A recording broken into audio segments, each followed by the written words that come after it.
ಎಲ್ಲರಿಗೂ ನಮಸ್ಕಾರ. ನೀವು ನೋಡ್ತೀವಿ ಆಕಾಶ್ ಪೈ ಯೂಟ್ಯೂಬ್ ಚಾನಲ್. ಇವತ್ತಿನ ಕ್ಲಾಸಲ್ಲಿ BA 6ನೇ ಸೆಮಿಸ್ಟರ್ನಲ್ಲಿ ಬರ್ತಕ್ಕಂತಹ Indian public finance economic DSC 14 ಅಂತಕ್ಕಂಥದ್ದು, ಭಾರತೀಯ ಸಾರ್ವಜನಿಕ ಹಣಕಾಸು ಅಂತಕ್ಕಂಥದ್ದು ಈ ಒಂದು ಎಕನಾಮಿಕ್ನಲ್ಲಿ ಬರ್ತಕ್ಕಂತಹ DSC 14ರಲ್ಲಿ ಅಂತಕ್ಕಂಥದ್ದು. ಇಲ್ಲೇನಪ್ಪ ಅಂತಂದ್ರೆ ನಾವು ಇವತ್ತಿನ ಕ್ಲಾಸಲ್ಲಿ ಅಧ್ಯಾಯ 1 ಏನಪ್ಪ ಅಂತಂದ್ರೆ ಸಾರ್ವಜನಿಕ ವರಮಾನ ಅಂತಕ್ಕಂಥದ್ದು ಈ ಒಂದು ಮೊದಲನೇ ಅಧ್ಯಾಯವಾಗಿದೆ. ಈ ಒಂದು ಮೊದಲನೇ ಅಧ್ಯಾಯದಲ್ಲಿ ಏನಪ್ಪಾ ಅಂತಂದ್ರೆ ನಾವು ಇವತ್ತು ಈ ಒಂದು ಎದಲ್ಲಿ ಬರ್ತಕ್ಕಂತಹ ವರಮಾನದ ಮೂಲಗಳ ಬಗ್ಗೆ ನಾವೇನಂದ್ರೆ ಇವತ್ತಿನ ಕ್ಲಾಸ್ನಲ್ಲಿ ನಾವು ತಿಳ್ಕೊಳ್ಳೋಣ ಬನ್ನಿ. ಮೊದಲನೇದಾಗಿ ಏನಪ್ಪಾ ಅಂತಂದ್ರೆ ಈ ಒಂದು ಸಾರ್ವಜನಿಕ ಆದಾಯ ಅಥವಾ ಸಾರ್ವಜನಿಕ ವರಮಾನ ಅಂತಕ್ಕಂಥದ್ದು ಅದರ ಅರ್ಥ ನೋಡೋಣ. ಇಲ್ಲೇನಪ್ಪಾ ಅಂತಂದ್ರೆ ಇಲ್ಲಿ ಸರ್ಕಾರವು ಗಳಿಸುವ ಆದಾಯಕ್ಕೆ ಸಾರ್ವಜನಿಕ ಆದಾಯ ಅಥವಾ ಸಾರ್ವಜನಿಕ ವರಮಾನ ಅಂತಕ್ಕಂಥದ್ದು ಕರೀತಾರೆ. ಸರ್ಕಾರವು ಗಳಿಸಕ್ಕಂತಹ ಆದಾಯಕ್ಕೆ ನಾವೇನಂತೇವ್ರಿ ಸಾರ್ವಜನಿಕ ವರಮಾನ ಅಂತಕ್ಕಂಥದ್ದು. ಇದೇ ರೀತಿಗಳಲ್ಲಿ ಹಲವಾರು ರೀತಿಗಳೇನಪ್ಪಾ ಅಂತಂದ್ರೆ ವೆಚ್ಚಗಳನ್ನು ಕೈಗೊಳ್ಳುವ ಸರ್ಕಾರವು ಆದಾಯವನ್ನು ಗಳಿಸಬೇಕಾಗಿರುವ ಅನಿವಾರ್ಯವಾಗಿದೆ. ಹಾಗೆ ಆಡಳಿತದ ಅಧಿಪತ್ಯವನ್ನು ಹಾಗೂ ಜವಾಬ್ದಾರಿಯನ್ನು ಹೊಂದಿರುವ ಹಾಗೂ ಪ್ರಜೆಗಳು ರಕ್ಷಣೆಗೆ ಬದ್ಧವಾಗಿರುವ ಸರ್ಕಾರವು ವೆಚ್ಚಗಳನ್ನು ನಿರ್ವಹಿಸಲು ವಿವಿಧ ಮೂಲಗಳಿಂದ ವರಮಾನವನ್ನು ಗಳಿಸಬೇಕಾಗ್ತೈತಿ. ಒಂದು ಸರ್ಕಾರಕ್ಕೆ ಆದಾಯ ಬೇಕಾಯ್ತಪ್ಪ ಅಂತಂದ್ರೆ ವಿವಿಧ ಮೂಲಗಳೇನೇನಪ್ಪ ಅಂತಂದ್ರೆ ಇವರು ವರಮಾನ ಅಂತಕ್ಕಂಥದ್ದು ಆದಾಯ ಅಂತಕ್ಕಂಥದ್ದು ಇವ್ರೇನ್ ಮಾಡ್ತಾರ ಗಳಿಸಬೇಕಾಗ್ತದ. ಯಾವ ರೀತಿಯಾದಂತಹ ಈ ಒಂದು ಸಾರ್ವಜನಿಕ ಅರ್ಥಶಾಸ್ತ್ರದಲ್ಲಿ ಏನಪ್ಪಾ ಅಂತಂದ್ರೆ ಗಳಿಸಬಹುದು ಅಂತಕ್ಕಂಥದ್ದನ್ನ ನೋಡೋದಾದ್ರೆ ಇಲ್ಲೇನಪ್ಪಾ ಅಂತಂದ್ರೆ ಮೊದಲನೇದಾಗಿ ವರಮಾನದ ಮೂಲಗಳು ಯಾವ ರೀತಿಯಾದಂತಹ ಇವರು ಸರ್ಕಾರಕ್ಕೆ ಏನಪ್ಪಾ ಅಂತಂದ್ರೆ ಆದಾಯ ಗಳಿಸಬಹುದು ಅಂತಕ್ಕಂಥದ್ದು ನೋಡೋದಾದ್ರೆ ಇಲ್ಲೇನಪ್ಪಾ ಅಂತಂದ್ರೆ ಪ್ರಮುಖವಾಗಿ ಎರಡು ಭಾಗಗಳು ಮಾಡ್ಯಾರ. ಇಲ್ಲಿ ಮೊದಲನೇದಾಗಿ ಏನಂದ್ರೆ ಆದಾಯ ತೆರಿಗೆಯ ಆದಾಯ. ಮೊದಲನೇ ರೀತಿ ಏನಪ್ಪಾ ಅಂತಂದ್ರೆ ತೆರಿಗೆಯ ಆದಾಯ, ಇನ್ನೊಂದು ತೆರಿಗೆಯೇತರ ಆದಾಯ. ಈ ವರಮಾನದ ಮೂಲಗಳಲ್ಲಿ ಏನಪ್ಪಾ ಅಂತಂದ್ರೆ ಎರಡು ಭಾಗಗಳಾಗಿರ್ತವೆ. ಒಂದು ತೆರಿಗೆ ಆದಾಯ ಹಾಗೂ ಇನ್ನೊಂದು ತೆರಿಗೆಯೇತರ ಆದಾಯ. ತೆರಿಗೆ ಆದಾಯದಿಂದನೂ ಸಹಿತ ಸರ್ಕಾರಕ್ಕೆ ಹಣವನ್ನು ಹೋಗ್ತೈತಿ, ಅದೇ ರೀತಿ ತೆರಿಗೆಯೇತರ ಆದಾಯದಿಂದ ಸಹಿತ ಹೋಗ್ತದ. ಹೆಂಗಪ್ಪ ಅಂತಂದ್ರೆ ಮೊದಲನೇದಾಗಿ ಏನಂದ್ರೆ ತೆರಿಗೆಯ ಆದಾಯ ಅಂತಕ್ಕಂಥದ್ದು ನೋಡೋಣ. ಇಲ್ಲಿ ಮೊದಲನೇದಾಗಿ ಏನಂದ್ರೆ ವ್ಯಕ್ತಿಗಳು ಮತ್ತು ವ್ಯಾಪಾರ ಸಂಸ್ಥೆಗಳನ್ನು ಸರ್ಕಾರಕ್ಕೆ ಮಾಡುವ ಕಡ್ಡಾಯ ಪಾವತಿಗಳಿಗೆ ತೆರಿಗೆಗಳು ಅಂತಕ್ಕಂಥದ್ದು ಕರಿತೀವಿ ನಾವು. ಇಲ್ಲಿ ವ್ಯಕ್ತಿಗಳಾಗಿರ್ಬೋದು ಅಥವಾ ವ್ಯಾಪಾರ ಸಂಸ್ಥೆಗಳಾಗಿರ್ಬೋದು ಸರ್ಕಾರಕ್ಕೆ ಮಾಡ್ತಕ್ಕಂಥ ಕಡ್ಡಾಯ ಪಾವತಿ ಏನಪ್ಪಾ ಅಂತಂದ್ರೆ ಈ ಒಂದು ತೆರಿಗೆಗಳು ಅಂತಕ್ಕಂಥದ್ದು ಇಲ್ಲಿ ಹೆಸರದ. ಸರಳವಾಗಿ ಹೇಳ್ಬೇಕಪ್ಪ ಅಂತಂದ್ರೆ ಸರ್ಕಾರದಿಂದ ತಾವು ಅನುಭವಿಸುತ್ತಿರುವ ರಕ್ಷಣೆ ಅಥವಾ ಪಡೆಯುತ್ತಿರುವ ಸವಲತ್ತುಗಳಿಗೆ ಪ್ರತಿಯಾಗಿ ಸರ್ಕಾರದಿಂದ ಏನಪ್ಪಾ ಅಂತಂದ್ರೆ ನಾವು ಅನುಭವಿಸುತ್ತಿರುವ ಅಥವಾ ರಕ್ಷಣೆಯನ್ನು ನೀಡ್ಕೋತಿರುವ ಅಥವಾ ಪಡೆಯುತ್ತಿರುವ ಸವಲತ್ತುಗಳಿಗೆ ಇರ್ತಾವಲ್ಲ ಅವುಗಳ ಪ್ರತಿಯಾಗಿ ಈ ಒಂದು ನಾವು ಏನು ಸರ್ಕಾರದಿಂದ ನಾವು ಏನು ಉಪಯೋಗ ಮಾಡ್ಕೊಳ್ತಿರ್ತೀವಲ್ಲ ಅದರ ಪರವಾಗಿ ಅಂದ್ರೆ ಸಾರ್ವಜನಿಕರು ಏನು ಮಾಡಬೇಕು, ನೀಡಬೇಕಾದಂತಹ ತಮ್ಮ ಆದಾಯದ ಒಂದು ನಿರ್ದಿಷ್ಟ ಭಾಗದ ಕಡ್ಡಾಯ ಕೊಡುಗೆ ತೆರಿಗೆ.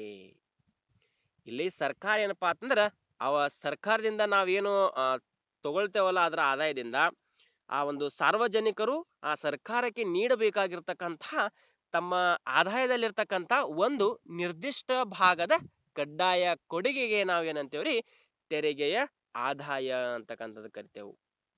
ಇದು ಕಡ್ಡಾಯ ಕೊಡುಗೆ ಅಂತಕ್ಕಂಥದ್ದು ನಾವು ಕರಿತೇವೆ. ಯಾಕಪ್ಪ ಅಂತಂದ್ರೆ ಈ ಒಂದು ಸರ್ಕಾರದಿಂದ ವಿಧಿಸಲ್ಪಟ್ಟ ನಂತರ ವ್ಯಕ್ತಿಯು ಇದನ್ನು ಪಾವತಿಸಲೇಬೇಕಾಗಿರ್ತದ. ಸರ್ಕಾರ ವಿಧಿಸಲ್ಪಟ್ಟಂತಹ ಸರ್ಕಾರ ಏನ್ ಮಾಡ್ತೈತಿ ಮೊದಲು ವಿಧಿಸಲ್ಪಡ್ತೈತಿ, ತದನಂತರ ಏನಪ್ಪಾ ಅಂತಂದ್ರೆ ವ್ಯಕ್ತಿಗಳು ಏನಪ್ಪಾ ಅಂತಂದ್ರೆ ಇದನ್ನು ಪಾವತಿಸಬೇಕಾಗ್ತದ. ಸರ್ಕಾರದಿಂದ ಯಾವುದೇ ನೇರ ಪ್ರಯೋಜನವನ್ನು ನಿರೀಕ್ಷಿಸದೆ ವ್ಯಕ್ತಿಯು ತೆರಿಗೆಯನ್ನು ಪಾವತಿಸಲೇಬೇಕಾಗಿರುತ್ತದ. ಸರ್ಕಾರದಿಂದ ನಮಗೆ ಯಾವುದೇ ನೇರ ಪ್ರಯೋಜನ ಇರ್ಲಿಲ್ಲ ಅಂದ್ರೂ ಸಹಿತ ನಿರೀಕ್ಷಿಸದೆ ವ್ಯಕ್ತಿಯು ಸಹಿತ ಏನ್ ಮಾಡ್ಬೇಕು, ಇಲ್ಲಿ ತೆರಿಗೆ ಏನೇನ್ ಮಾಡ್ಬೇಕಿವ ಪಾವತಿ ಮಾಡ್ಬೇಕಾಗ್ತದ. ಆದ್ರ ಸರ್ಕಾರವು ಕೈಗೊಳ್ಳುವಂತಹ ಸಹಸ್ರಾರು ಚಟುವಟಿಕೆಗಳು ತನಗೂ ಅನುಕೂಲತೆ ಒದಗಿಸಬಹುದಾದುದರಿಂದ ಸಾರ್ವಜನಿಕ ವೆಚ್ಚವನ್ನು ಭರಿಸಲು ತೆರಿಗೆದಾರನು ಕಡ್ಡಾಯ ಪಾವತಿಯನ್ನು ಮಾಡಬೇಕಾಗ್ತದ. ಸರ್ಕಾರ ಏನು ಕೈಗೊಳ್ತಿರ್ತಾವಲ್ಲ ಸಹಸ್ರಾರು ಚಟುವಟಿಕೆಗಳಾಗಿರ್ಬೋದು ತನಗೂ ಸತ ಅನುಕೂಲ ಒದಗಿಸಬಹುದಾ ಆಗ್ತದ ಅನ್ನುವಂಥ ಉದ್ದೇಶಕ್ಕೋಸ್ಕರವಾಗಿ ನಾವೇನ್ ಮಾಡ್ಬೇಕ್ರಿ, ಕಡ್ಡಾಯವಾದಂತಹ ಪಾವತಿಯ ಮೂಲಕ ತೆರಿಗೆಯನ್ನು ನಾವು ಸರ್ಕಾರಕ್ಕೆ ವಿಧಿಸಬಹುದು. ಇದು ತೆರಿಗೆಯ ಆದಾಯ ಅಂತಕ್ಕಂಥದ್ದು. ಇನ್ನೇನಪ್ಪಾ ಅಂತಂದ್ರ ಸೆಕೆಂಡ್ ಒನ್ ಬರ್ತಕ್ಕಂಥದ್ದು ತೆರಿಗೆಯಿತರ ಆದಾಯ, ನಾನ್ ಟ್ಯಾಕ್ಸ್ ಇನ್ಕಮ್. ಇಲ್ಲಿ ಮೊದಲನೇದಾಗಿ ನಾವು ತೆರಿಗೆ ಆದಾಯ ಅಂತಕ್ಕಂಥ ಯಾವ ರೀತಿ ನೋಡಿದೆವು, ಇಲ್ಲಿ ಏನಪ್ಪಾ ಅಂತಂದ್ರೆ ತೆರಿಗೆತರ ಆದಾಯ ಅಂದ್ರೆ ಏನು ಅಂತಕ್ಕಂಥ ನೋಡಿದ್ರೆ, ತೆರಿಗೆಗಳನ್ನು ಹೊರತುಪಡಿಸಿ ಇತರ ಎಲ್ಲಾ ಮೂಲಗಳಿಂದ ಸರ್ಕಾರಕ್ಕೆ ದೊರೆಯುವಂತ ಆದಾಯವು ತೆರಿಗೆತರ ಆದಾಯ. ನಾವು ತೆರಿಗೆ ಮೂಲಗಳಿಂದ ನಾವು ಯಾವ ರೀತಿಯಾದಂಥ ತೆರಿಗೆಗಳು ಸರ್ಕಾರ ಹೋಗ್ತಾವಂತ ನೋಡಿದೇವಲ್ಲ, ಅದೇ ರೀತಿ ತೆರಿಗೆತರ ಆದಾಯ ಅಂತಂದ್ರ ತೆರಿಗೆಗಳನ್ನು ಹೊರತುಪಡಿಸಿ ಇತರರ ಎಲ್ಲಾ ಮೂಲಗಳಿಂದ ಸರ್ಕಾರಕ್ಕೆ ಏನು ದೊರೀತಿರ್ತಕ್ಕಂಥ ಆದಾಯ ಇರ್ತದಲ್ಲ, ಅದೇ ತೆರಿಗೆತರ ಆದಾಯ. ತೆರಿಗೆತರ ಆದಾಯದ ಒಂದಿಷ್ಟು ಕೆಲವು ಅಂಶಗಳು ಅಂತಂದ್ರ ಅಥವಾ ಮೂಲಗಳು ಯಾವ ರೀತಿ ಸರ್ಕಾರಕ್ಕೆ ತೆರಿಗೆತರವಾಗಿ ಹೋಗ್ತದ ಅಂತಕ್ಕಂಥದ್ದು ನಾವು ನೋಡೋದಾದ್ರ, ಇಲ್ಲೇನಪ್ಪಾ ಅಂತಂದ್ರ ಮೊದಲನೆಯದಾಗಿ ಶುಲ್ಕಗಳು, ಫೀಸ್. ಶುಲ್ಕಗಳಿಂದ ಸತ ತೆರಿಗೆತರ ಆದಾಯ ಸರ್ಕಾರಕ್ಕೆ ಹೋಗ್ತದ. ಯಾವ ರೀತಿಯಪ್ಪ ಅಂತಂದ್ರ ಸಾರ್ವತ್ರಿಕ ಹಿತ ಸಾಧನೆಗಾಗಿ ಸರ್ಕಾರವು ದೊರಕಿಸಿಕೊಂಡಿರುವ ಸೇವೆಗಳಿಗೆ ಪ್ರತಿಯಾಗಿ ನೀಡುವ ಕಡ್ಡಾಯ ಕೊಡುಗೆಗಳನ್ನೇ ನಾವೇನಂತೀವ್ರಿ, ಶುಲ್ಕಗಳು ಅಂತಕ್ಕಂಥದ್ದು ಕರಿತೇವು. ಇಲ್ಲೇನಪ್ಪಾ ಅಂತಂದ್ರ ಶುಲ್ಕವು ತೆರಿಗೆಯಿಂದ ಭಿನ್ನವಾಗಿರ್ತದೆ. ತೆರಿಗೆ ಪಾವತಿ ಹಾಗೂ ಪ್ರಯೋಜನ ಪಡೆಯುತ್ತಿರುವ ನಡುವೆ ನೇರ ಸಂಬಂಧವೇನು ಇರುವುದಿಲ್ಲ. ಆದ್ರೆ ಶುಲ್ಕ ಪಾವತಿ ಹಾಗೂ ಪ್ರಯೋಜನ ಪಡೆಯುವಿಕೆಯ ನಡುವೆ ನೇರ ಸಂಬಂಧ ಇರ್ತದೆ. ಇಲ್ಲೇನಂತಂದರೆ ಶುಲ್ಕ ಪಾವತಿ ಹಾಗೂ ಪ್ರಯೋಜನ ಪಡೆಯುವಿಕೆಯ ನಡುವೆ ಯಾವುದೇ ರೀತಿಯಂಥ ಸಂಬಂಧ ಇರುವುದಿಲ್ಲ. ಆದ್ರೆ ಈ ಒಂದು ತೆರಿಗೆ ಪಡೆದುಕೊಳ್ಳುವ ಪ್ರಯೋಜನಕ್ಕೆ ಅನುಗುಣವಾಗಿ ಅದರ ಪ್ರಯೋಜನ ಯಾರು ಪಡೆದುಕೊಳ್ಳುತ್ತಿರ್ತಾರಲ್ಲ ಅವ್ರ ನಡುವೆ ಏನಪ್ಪಾ ಅಂತಂದ್ರೆ ನೇರವಾದಂತಹ ಸಂಬಂಧ ಇರ್ತದೆ. ಹಂಗ ಪಡೆದುಕೊಳ್ಳುವ ಪ್ರಯೋಜನಕ್ಕೆ ಅನುಗುಣವಾಗಿ ಶುಲ್ಕವನ್ನು ಪಾವತಿಸಬೇಕಾಗ್ತದ. ಸರ್ಕಾರವು ಒದಗಿಸಿದ ಶಿಕ್ಷಣ ಸೌಲಭ್ಯಕ್ಕಾಗಿ ವಿದ್ಯಾರ್ಥಿಗಳು ಮಾಡುವಂತ ಪಾವತಿಯನ್ನು ಸತ ನಾವೇನಂದ್ರೆ ಈ ಒಂದು ಶುಲ್ಕಗಳು ಅಂತಕ್ಕಂಥ ಇಲ್ಲಿ ಕರಿಬಹುದಾಗ್ತದ. ಇನ್ನ ಎರಡನೇ ಮೂಲ ಅಂತಂದ್ರೆ ಬೆಲೆಗಳು, ಪ್ರೈಜಸ್. ಇಲ್ಲೇನಪ್ಪಾ ಅಂತಂದ್ರೆ ಬೆಲೆಗಳ ರೀತಿ ಅಂತ ಯಾವ ರೀತಿ ಅಂತ ಬೆಲೆಗಳಿಂದ ಸರ್ಕಾರಕ್ಕೆ ಆದಾಯ ಹೋಗ್ತದ ಅಂದ್ರ, ಇಲ್ಲೇನಂದ್ರೆ ಅನೇಕ ಸರಕುಗಳ ಮತ್ತು ಸೇವೆಗಳ ಮಾರಾಟದಿಂದ ಸರ್ಕಾರವು ಆದಾಯವನ್ನು ಪಡಿತೈತಿ. ಹಲವಾರು ರೀತಿಯಂತಹ ಸೇವೆಗಳು ಸರಕುಗಳಿಂದ ಏನಪ್ಪಾ ಅಂತಂದ್ರ ಮಾರಾಟವಾದ ತಕ್ಷಣ ಸರ್ಕಾರಕ್ಕೆ ಆದಾಯ ಪಡ್ತಿರ್ತದ. ಈ ಒಂದು ಆದಾಯಕ್ಕೆ ಬೆಲೆಗಳು ಅಂತಕ್ಕಂಥ ನಾವಿಲ್ಲಿ ಹೆಸರು ಬರಬಹುದು. ಯಾಕಪ್ಪ ಅಂತಂದ್ರ ಸಾರ್ವಜನಿಕರಿಗೆ ಸೇವೆಯನ್ನು ಒದಗಿಸುವ ಉದ್ದೇಶಕ್ಕೋಸ್ಕರ ಸರ್ಕಾರವು ಒಂದು ನಿರ್ದಿಷ್ಟ ಬೆಲೆಯಲ್ಲಿ ಸರಕುಗಳನ್ನು ಮಾರ್ತಿರ್ತದ. ಒಂದು ಸಾರ್ವಜನಿಕರಿಗೆ ಸೇವೆಯನ್ನು ಮಾಡೋಗೋಸ್ಕರವಾಗಿ ಒಂದು ಉದ್ದೇಶ ಇಟ್ಕೊಂಡು ಸರ್ಕಾರ ಏನ್ ಮಾಡ್ತೈತಿ, ನಿರ್ದಿಷ್ಟ ಒಂದು ಕನಿಷ್ಠ ಬೆಲೆಯನ್ನು ಇಟ್ಕೊಂಡು ಏನಪ್ಪಾ ಅಂತಂದ್ರ ಸರಕುಗಳನ್ನು ಮಾರಾಟ ಮಾಡ್ಲಿಕ್ಕೆ ಬಿಡ್ತೈತಿ. ಹಂಗ ಸರಕುಗಳನ್ನು ಪಡೆದವರು ಬೆಲೆಯನ್ನು ಸರ್ಕಾರಕ್ಕೆ ಪಾವತಿಸಬೇಕಾಗ್ತದ. ಸರಕುಗಳನ್ನು ನಾವು ಏನ್ ಖರೀದಿ ಮಾಡ್ತೇವಲ್ಲ ಅವುಗಳ ಪ್ರತಿಯಾಗಿ ಬೆಲೆಗಳಕ್ಕೆ ಏನಪ್ಪಾ ಅಂತಂದ್ರ ಆ ಬೆಲೆ ತಕ್ಕಂಗ ನಾವೇನ್ ಮಾಡ್ಬೇಕು, ಸರ್ಕಾರಕ್ಕೆ ಪಾವತಿಸಬೇಕಾಗ್ತದ. ಅಂಚೆ ಪತ್ರಗಳು ಮತ್ತು ರೈಲು ಟಿಕೆಟುಗಳ ಮಾರಾಟದಿಂದ ಸರ್ಕಾರವು ಗಳಿಸುವ ಆದಾಯವು ಬೆಲೆಗಳಿಗೆ ಉತ್ತಮವಾದಂತಹ ಉದಾಹರಣೆಯಾಗ್ತದ. ಇನ್ನು ನೆಕ್ಸ್ಟ್ ಅಪ್ಪ ಅಂತಂದ್ರ ದರಗಳು, ರೇಟ್ಸ್. ಪುರಸಭೆಗಳು, ಗ್ರಾಮ ಪಂಚಾಯತಿಗಳು, ತಾಲೂಕು ಆಡಳಿತಗಳು, ಜಿಲ್ಲಾ ಪರಿಷತ್ಗಳು ಮೊದಲಾದ ಸ್ಥಳೀಯ ಸಂಸ್ಥೆಗಳು ವಿಧಿಸುವ ಕಂದಾಯಗಳಿಗೆ ನಾವೇನಂತೇವ್ರಿ, ದರಗಳು ಅಂತಕ್ಕಂಥದ್ದಿಲ್ಲಿ ಕರಿತೇವು. ಸ್ಥಳೀಯ ಸಂಸ್ಥೆಗಳು ಜನರಿಗೆ ಸೌಲಭ್ಯವನ್ನು ಒದಗಿಸುವುದ, ಕಾಮಗಾರಿಗಳು ಕೈಗೊಳ್ಳುವ ದರಗಳ ಮೂಲಕ ಪಡೆಯುವ ಆದಾಯ ಇಲ್ಲಿ ಅವಶ್ಯಕವಾಗಿರ್ತದ. ಇನ್ ನೆಕ್ಸ್ಟ್ ಏನಪ್ಪಾ ಅಂತಂದ್ರೆ ವಿಶೇಷ ಕಂದಾಯಗಳು.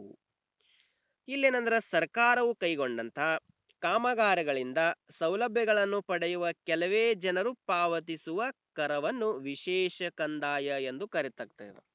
ವಿಶೇಷ ಕಂದಾಯಗಳು ಅಂತಂದ್ರ ಸರ್ಕಾರವು ಕೈಗೊಂಡಿರುವಂತಹ ಕಾಮಗಾರಿಗಳಿಂದ ಸೌಲಭ್ಯಗಳನ್ನು ಪಡೆಯುವ ಕೆಲವು ಜನರೇನಪ್ಪಾ ಅಂತಂದ್ರ ಪಾವತಿಸುವಂತ ಕರವನ್ನು ವಿಶೇಷ ಕಂದಾಯ ಅಂತಕ್ಕಂಥ ನಾವಿಲ್ಲಿ ಕರಿತೇವೆ. ಉದಾಹರಣೆಗೆ ಹೇಳ್ಬೇಕಂದ್ರೆ ಸರ್ಕಾರವು ಒಂದು ನೀರಾವರಿ ಯೋಜನೆಯನ್ನು ಕೈಗೊಂಡ್ರ ಅದರ ಸರಹದ್ದಿನಲ್ಲಿ ಕೃಷಿ ಭೂಮಿಯನ್ನು ಹೊಂದಿರುವ ಕೆಲವೇ ವ್ಯಕ್ತಿಗಳಿಗೆ ಅದರಿಂದ ಅನುಕೂಲಗಳು ದೊರೆಯಬಹುದು.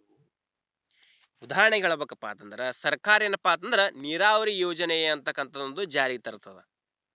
ಅದರಲ್ಲಿ ಏನಪ್ಪಾ ಅಂತಂದ್ರೆ ಹೊಂಡ ಕೆರೆಗಳೇನಪ್ಪಾ ಅಥವಾ ತುಂಬಿಸೋಗೋಸ್ಕರವಾಗಿ ಯಾರ್ದು ಹೊಲಗಳಿರ್ತದಲ್ಲ ಆ ಒಂದು ಕೃಷಿ ಭೂಮಿಯನ್ನು ಹೊಂದಿರ್ತಾರಲ್ಲ ಆ ಒಂದು ಕೃಷಿ ಭೂಮಿಯರಿಗೆ ಏನಪ್ಪಾ ಅಂತಂದ್ರೆ ಕೆಲವೇ ವ್ಯಕ್ತಿಗಳಾಗಿರ್ತಾರೆ ಅವರು ಅಂತಪರ ಅಂದ್ರೆ ಎಲ್ಲರದು ಹೊಲ ಇರ್ತಾರೆ. ಅದಕ್ಕೋಸ್ಕರವಾಗಿ ಅವ್ರಿಗೆ ಮಾತ್ರ ಏನಪ್ಪಾ ಅಂತಂದ್ರೆ ಇದು ಅನುಕೂಲವಾಗುವಂತ ಕಂದಾಯಗಳಾಗಿರ್ತಾವ. ಅದಕ್ಕೋಸ್ಕರವಾಗಿ ವಿಶೇಷ ಕಂದಾಯಗಳೇನಪ್ಪಾ ಅಂತಂದ್ರೆ ಇದರ ತೆರಿಗೆಯೇತರ ಆದಾಯದಲ್ಲಿ ಇದು ಒಂದು ಉದಾಹರಣೆ. ಇನ್ ನೆಕ್ಸ್ಟ್ ದಂಡಗಳು, ಫೈನ್ಸ್. ಇಲ್ಲಿ ಸರ್ಕಾರವು ರೂಪಿಸಿದ ನಿಯಮಗಳನ್ನು ಮತ್ತು ಕಾಯ್ದೆಗಳನ್ನು ಉಲ್ಲಂಘಿಸಿದವರು ಮಾಡಬೇಕಾದ ಪಾವತಿಗೆ ದಂಡ ಅಥವಾ ಜುಲ್ಮಾನೆ ಎಂದು ಹೆಸರು. ದಂಡಗಳ ಅಂತಕ್ಕಂಥದ್ದು ಇಲ್ಲೇನಪ್ಪಾ ಅಂತಂದ್ರೆ ಸರ್ಕಾರ ಒಂದು ಕಾಯ್ದೆ ಕಾನೂನು ಅಂತಕ್ಕಂಥದ್ದು ನಿಯಮಾವಳಿಗಳ ಮೂಲಕ ಇವ್ರೇನ್ ಮಾಡ್ತಾರ, ಒಂದು ಕಾಯ್ದೆ ಕಾನೂನುಗೋಸ್ಕರ ಒಂದು ಜಾರಿಗೆ ತಂದಿರ್ತಾರ. ಅವುಗಳೇನಪ್ಪಾ ಅಂತಂದ್ರೆ ಸಾರ್ವಜನಿಕರು ಅದನ್ನು ಉಲ್ಲಂಘಿಸಿದರೆ ಅಂದ್ರೆ ಅದರ ವಿರುದ್ಧವಾದಂತ ಮಾತನಾಡುವುದು ಅಥವಾ ಅದರ ಉಲ್ಲಂಘಿಸಿ ನಾವು ಏನಾದರೂ ಕೆಲಸ ಕಾರ್ಯಗಳು ಮಾಡಿದ್ರೆ ಅದಕ್ಕೇನಪ್ಪಾ ಅಂತಂದ್ರೆ ದಂಡ ಕೊಡುವುದು ಇಲ್ಲಿ ಅತ್ಯವಶ್ಯಕ. ಅಂದ್ರೆ ಕಾನೂನು ಮತ್ತು ಶಿಸ್ತನ್ನು ನಿಷ್ಠೂರವಾಗಿ ಕಾಪಾಡುವ ಸಲುವಾಗಿ ದಂಡವನ್ನು ವಿಧಿಸುವುದು ಇದು ರೂಢಿಯಾಗ್ಯದ. ಇನ್ ನೆಕ್ಸ್ಟ್ ಸಾರ್ವಜನಿಕ ಆಸ್ತಿ ಮತ್ತು ಉದ್ಯಮಗಳಿಂದ ದೊರೆಯುವ ಆದಾಯ. ಹೆಂಗಪ್ಪ ಸಾರ್ವಜನಿಕ ಆಸ್ತಿ ಹಾಗೂ ಉದ್ಯಮಗಳಿಂದ ದೊರೆತದ ಆದಾಯ ಅಂತಂದ್ರೆ ಸರ್ಕಾರಿ ಸ್ವಾಮ್ಯದಲ್ಲಿರ್ತಕ್ಕಂತಹ ಭೂಮಿ, ಕಟ್ಟಡಗಳು, ಅರಣ್ಯಗಳು, ಗಣಿಗಳು ಮತ್ತೆ ಮೊದಲಾದ ಆಸ್ತಿಗಳಿಂದ ಸರ್ಕಾರಕ್ಕೆ ಆದಾಯ ದೊರಕುತ್ತಿರ್ತದೆ. ಅದರಂತೆ ಸಾರ್ವಜನಿಕ ಉದ್ಯಮಗಳಾದ ರೈಲು ಸಾರಿಗೆ, ವಾಯು ಸಾರಿಗೆ, ಜಲ ಸಾರಿಗೆ, ಅಂಚೆ ಹಾಗೂ ತಂತಿ ಸಂಪರ್ಕಗಳು, ವಿದ್ಯುತ್ ಶಕ್ತಿಯ ಸರಬರಾಜು ಮುಂತಾದವುಗಳಿಂದ ಸಿಗುವ ಲಾಭಗಳು ಏನಪ್ಪಾ ಅಂತಂದ್ರೆ ಈ ಒಂದು ಸರ್ಕಾರದ ಇದೊಂದು ಆದಾಯವಾಗಿರ್ತದೆ. ಅದಕ್ಕೋಸ್ಕರವಾಗಿ 6ನೇ ಪಾಯಿಂಟ್ ಆದಂತಹ ಸಾರ್ವಜನಿಕ ಆಸ್ತಿ ಹಾಗೂ ಉದ್ಯಮಗಳಿಂದ ದೊರೆಯಂತಕ್ಕಂಥ ಆದಾಯಕ್ಕೆ ನಾವೇನಂತೇವ್ರಿ ಈ ಒಂದು ತೆರಿಗೆಯೇತರ ಆದಾಯ ಅಂತಕ್ಕಂಥದ್ದು ನಾವಿಲ್ಲಿ ಕಾಣಬಹುದಾಗ್ತದೆ. ಇಲ್ಲಿವರೆಗೆ ಏನಪ್ಪ ಅಂತಂದ್ರೆ ಈ ಒಂದು ಮೊದಲನೇ ಅಧ್ಯಾಯದಲ್ಲಿ ಬರ್ತಕ್ಕಂತಹ ಸಾರ್ವಜನಿಕ ವರಮಾನದಲ್ಲಿ ವರಮಾನದ ಮೂಲಗಳು ಯಾವ್ಯಾವ ರೀತಿಯಾದಂತಹ ಸರ್ಕಾರಕ್ಕೆ ವರಮಾನ ಹೋಗ್ತದೆ, ತೆರಿಗೆ ಆದಾಯ ಹಾಗೂ ತೆರಿಗೆಯೇತರ ಆದಾಯದಲ್ಲಿ ಯಾವ್ಯಾವ ರೀತಿಯಂತ ನಿಯಮಾವಳಿಗಳು ಇದ್ದು ಅಂತಕ್ಕಂಥದ್ದು ನಾವು ಇವತ್ತಿನ ಕ್ಲಾಸಲ್ಲಿ ನಾವು ತಿಳ್ಕೊಂಡೆವು.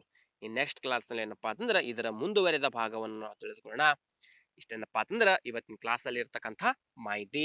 ಇದೇ ರೀತಿ ಪ್ರತಿದಿನ ವಿಡಿಯೋಗ ನೋಡ್ಬೇಕೈತಪ್ಪ ಅಂತಂದ್ರೆ ನಮ್ಮ ಯೂಟ್ಯೂಬ್ ಚಾನಲ್ ಸಬ್ಸ್ಕ್ರೈಬ್ ಮಾಡ್ಕೋರಿ, ಬೆಲ್ ಐಕಾನ್ ಪ್ರೆಸ್ ಮಾಡಿದ ಜೊತೆಗೆ ಆಲ್ ಅಂತ ಸೆಲೆಕ್ಟ್ ಮಾಡಿದ್ರಪ್ಪ ಅಂತಂದ್ರೆ ನಾವು ಪ್ರತಿದಿನ ಹಾಕೋ ವಿಡಿಯೋ ನೋಟಿಫಿಕೇಶನ್ ತಲುಪುತ್ತದೆ ಅಂತ ಹೇಳ್ತಾ BA 6ನೇ ಸೆಮಿಸ್ಟರ್ದು ಯಾವ್ದಾದ್ರು ನೋಟ್ಸ್ಗಳು PDF ಬೇಕಾದಲ್ಲಿ ಕೆಳಗಡೆ ಡಿಸ್ಕ್ರಿಪ್ಷನ್ ಟೆಲಿಗ್ರಾಮ್ ಲಿಂಕ್ ಹಾಕಿರ್ತೇವೆ, ಅಲ್ಲಿ ಹೋಗಿ ಏನಪ್ಪ ಅಂತ ನಮಗೆ ಬೇಕಾಗ ನೋಟ್ಸ್ ದೊರೀತಾವ ಅಂತ ಹೇಳ್ತಾ ಇವತ್ತಿನ ಕ್ಲಾಸ್ ಮುಗಿಸ್ತಾ ಇದ್ದೀವಿ. ಮತ್ತೆ ಮುಂದಿನ ಭಾಗದಲ್ಲಿ ಭೇಟಿಯಾಗೋಣ.